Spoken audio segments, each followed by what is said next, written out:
Hey guys, Kevin, Muddy River Tactical. Thank you for joining me. Today we have two more lights to show you guys. We're getting a ton of questions on lights, being as we do all the light bearing holsters now. So we get a lot of questions on lights. So we're going to do this whole series. I just did another video on the TLR-7s. It's going to be back in this video. But comparing the different lights, the pluses and minuses, because all these people that have always been our customers but never had the option for light bearing holsters are now going into the light market, and trying to decide can be very confusing. So we're going to do these reviews and kind of just overviews more than reviews of the light to tell you what we like and what we don't like about each light so you can make a better informed decision. So today we have the TLR-7A, which can also be the TLR-7X, which we'll talk about here in a minute, versus the Olight Baldr Mini. So these are two of the most popular options that we get between the two. Price ranges are really about the same. The TLR-7 is in the 130 range depending on where you buy it, and the Olight's 120 to 130. So they're really equivalent to the same price. They're both aluminum, so they're both solid frames. You don't have to worry about anything there. Lumen-wise, the Olight is a 600 lumen, whereas the TLR-7 is a 500 lumen. The caveat to that, though, is runtime. So for me, in a light, for concealed carry, they get used very rarely. It's kind of a worst case scenario. But in that regard, concealed carry is a worst case scenario anyways. So that's like saying that concealed carry is bad versus carrying the light's bad. It's just personal preference on what you want to do. The runtime between them is the TLR-7 is 1.5 hours compared to only 40 minutes, which in a concealed carry situation, it's not going to be on very long. That's not really a hindrance per se, but in a worst case scenario, that could greatly affect things. The other thing is, at a 40-minute runtime, if you haven't charged this light for a while and you've ran it off and on, at the range or training or practicing or whatever, that could vary greatly as well.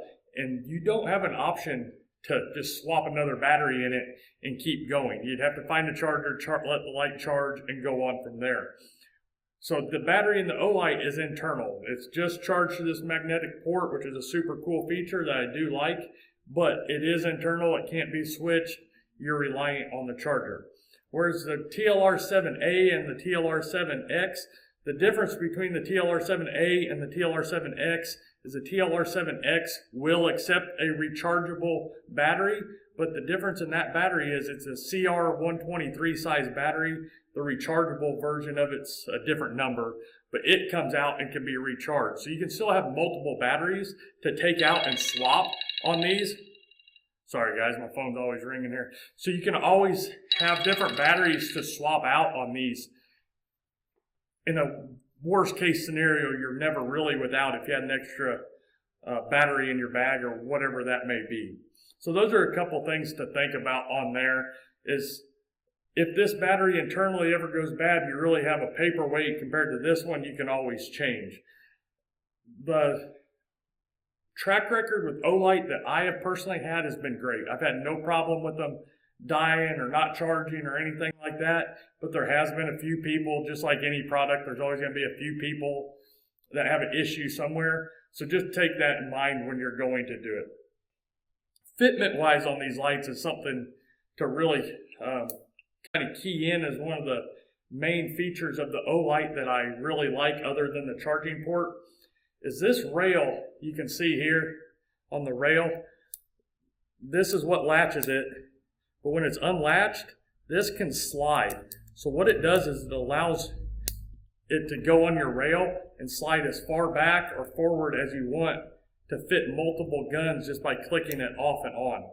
Whereas on the TLR-7, it takes keys in there. So if you have like a Glock and have a Glock key in there, you can put it on most of the Glocks and it won't be a problem at all. But if you go to take this off your Glock and put it on a Springfield or something of that nature, a SIG, whatever it may be, that may not always be right. So then you got to keep track of these and swap them out and different things like that.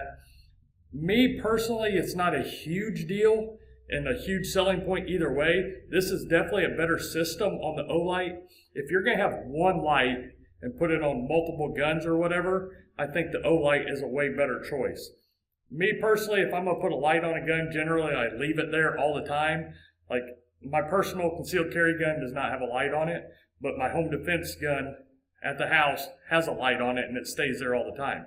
So it really wouldn't matter either way. But if you're going to swap it out or put the light on it at home for personal or home protection, take it off during the day for concealed carry or whatever, and are going to change around, it's definitely something you want to think about. The size of them are roughly really the same. The TLR-7 is a little bit longer, so it will stick out on some of the smaller guns or shorter barrel guns a little more than the Olight will, which I personally don't like it sticking out. So if I'm going to go with the TLR-7, I'm definitely going to put it on a gun that has probably say at least a 3.5-inch barrel where that won't stick out.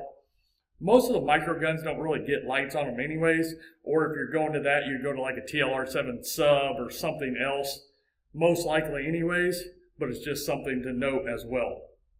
The weight of these lights, the Olight is 3.1 ounces, so it's a heavier light, whereas the TLR-7 is 2.4 ounces. The other big thing between these lights, which to me is not a selling point at all, but to some people it is, you can switch between just the light or light and laser through the Olight, where you can have the light shine and the laser through it. Some people like lasers in their lights. I'm personally not a fan of it. I don't think in a concealed carry situation they really get used that much. So it doesn't matter to me, but it does give you the option to have one or both or everything together on that. So it would give you options, whereas the TLR-7A is just, or the X is just a straight light.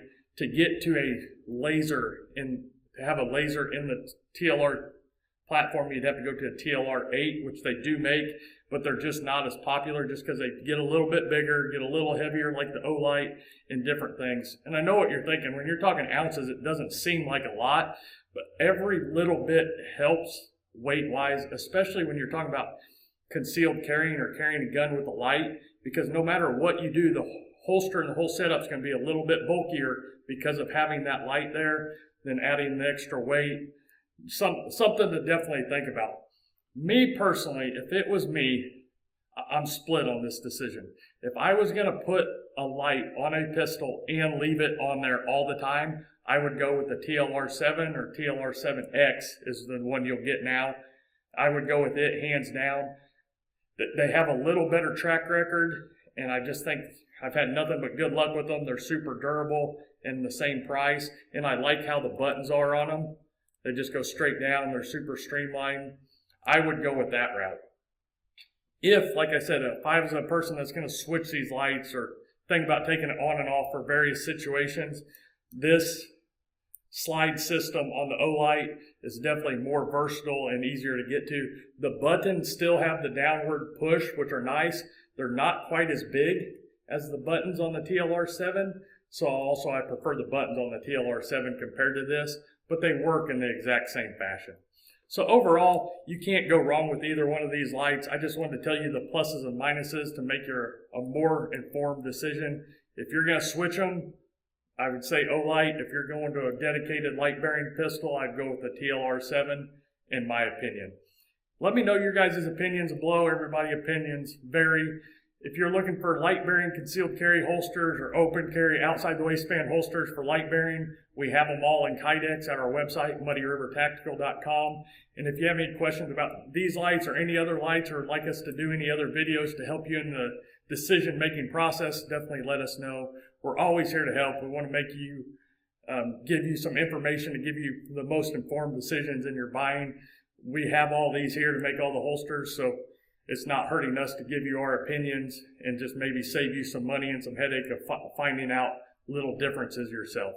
But like I said, let me know in the comment section below on what you like, or if there's any setups on our website you don't see that you'd like us to have. We always have a request list. Go and shoot us an email at support@muddyrivertactical.com, and we'll gladly add it to our request list. As always, thank you guys for joining us, and until next time, keep practicing and always be prepared.